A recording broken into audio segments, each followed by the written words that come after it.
A lot of food tastes better if you add salt or spice or sugar. We can do the same thing with our photos. G'day. We like to take photos that are more than just snapshots.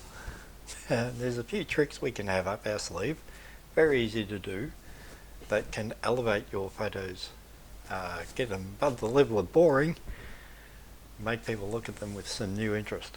Now recently I went on a road trip along the coast of Victoria and up into New South Wales. Below Sydney is a place called Kiama, and there's Cathedral Rock there. A lot of people go there and photograph it.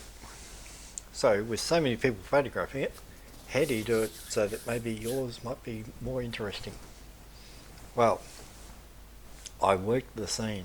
Now when you work a scene, that's where you try different angles, different lighting situations, different focal lengths.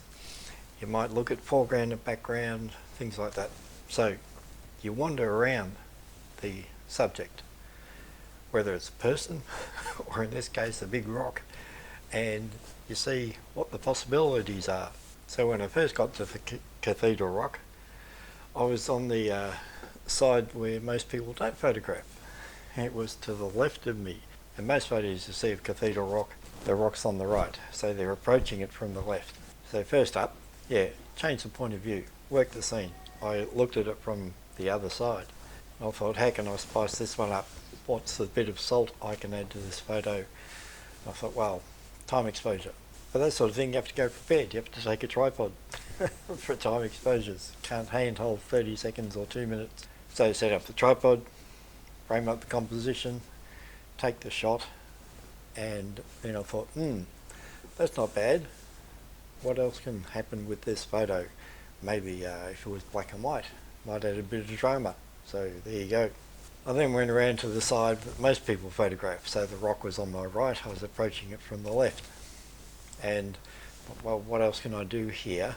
Well, framing. I can frame the rock with some other rocks. Also add a bit of drama with the black and white. Very harsh sunlight too when I went there. So there was lots of deep shadows and brightly lit rocks. So I framed Cathedral Rock with some other rocks.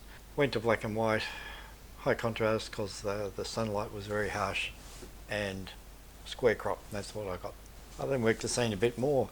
There's a cave near the rock, and if you go into the cave and look out, the rock is framed by the entrance of this cave. Now a lot of people take this shot. Okay, it's not something new. I've seen a lot of photos of Cathedral Rock taken from inside the cave. So I went in there to see what I could find.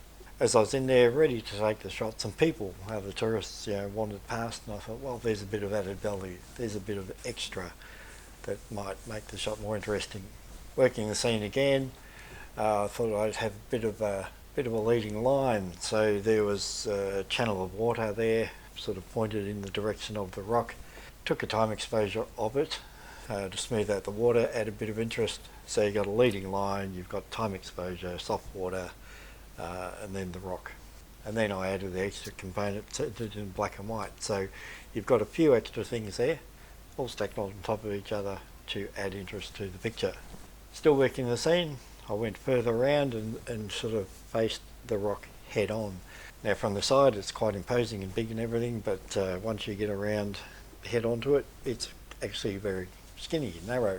So that's a different view of the rock, and again added some extras to the photo with time exposure and black and white and a bit of foreground with some rock. So all those components go together to make this photo. Sometimes those things can get a bit too busy. There can be too many things thrown into a picture. Like this one here, there's the rock, there's the wild waves, there's a wave crashing over the rock, there's a foreground rock, there's water swirling around the foreground rock, there's a rock on the right that sort of emulates the same shape as Cathedral Rock. So many things going on. I thought, this picture is interesting, but it's too busy, so I haven't used it. So what other things can you do to make a shot look more interesting? Well, we've looked at longer shutter speeds.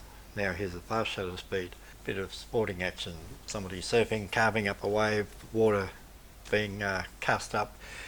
Fast shutter speed captures all that action, the little water drops, everything, and it just adds a lot of drama to the photo. So You can use fast shutter speed, slow shutter speed, depending on what sort of effect you want, but you add value to the image with all these things.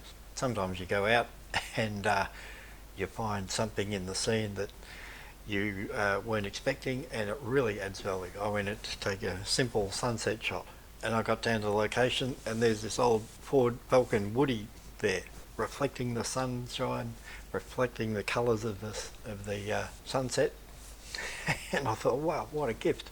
That's fantastic. So I spent 10 minutes down there just taking photos with this old Woody in the sunset shot, and it really elevated the pictures. Sometimes the scene can look, yeah, it's okay, but would you really photograph it?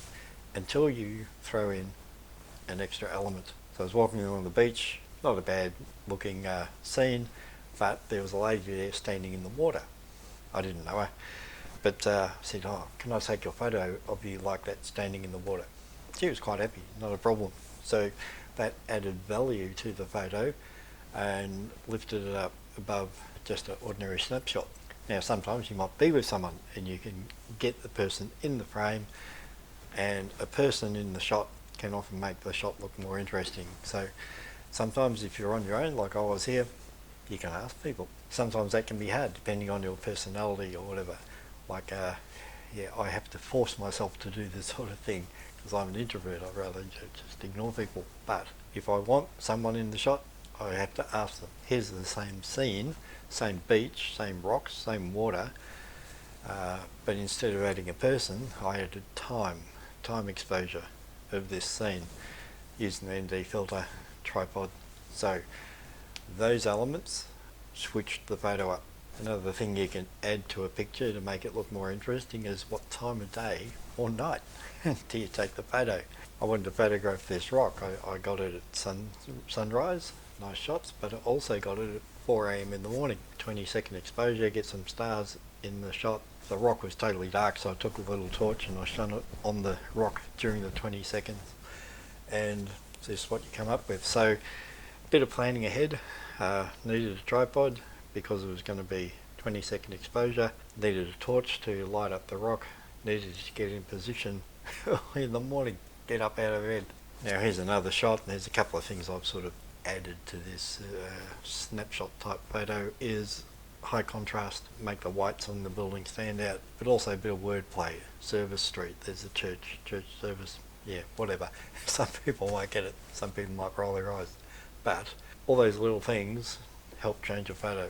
And lastly, here's a photo that has a whole lot of elements, and they all needed planning. I wanted a sunset shot. The time of day was right. I needed to go to a place where the sunset might look good, so there's another thing you have to think about. I wanted time exposure, so I needed a tripod. So with those things in mind, get down to the spot you want to photograph, and I found, okay, I've also got reflections on the water. I've got a bunch of swans on the water. I've got the steelworks in the background that every 5 minutes lets off all this steam. I thought, great, time exposure there. 2 minutes. When I see the steam go off, I'll turn the camera on, take the shot. There's 2 minutes worth of steam floating through the photo. The sunset happened, lighting up some of the cloud there with a bit of red or pink. The lens I was using, I stopped it down. It was f16 or something, f11, and you get the starburst. You get the reflections from those lights in the water. So you've got a whole lot of different things happening here in this photo to make up that one scene. And all it needs is a little bit of thinking, a bit of preparation beforehand, and take along the gear you need. And the rest of it was up to me. Where am I going to plonk this tripod? What am I going to include in the frame of the composition? When do I take the photo? All that went together. Bit of planning, taking the right equipment to get the type of shot you want. Once you get to the scene, looking around, seeing what is in here, what can I use, what can I add value to. I got those starbursts because I used f11. If I'd used f4 or whatever, those starbursts wouldn't be anywhere near as pronounced, so they wouldn't look as good. So there you go. Before you get to a place, plan ahead, choose the right sort of equipment to take for the types of shots you want to take. When you get there, look around, what is here that can add value to your image. So work the scene, walk around, look at it from different angles, points of view, and take photos from those different angles. You can figure out afterwards too whether you want this, should this be in colour, should I change it to black and white, how should I crop it, 16 by 9, square crop, whatever suits that photo. Add a bit of sugar, salt, spice to your images. Pick up your camera, go for a walk and have some fun. Bye.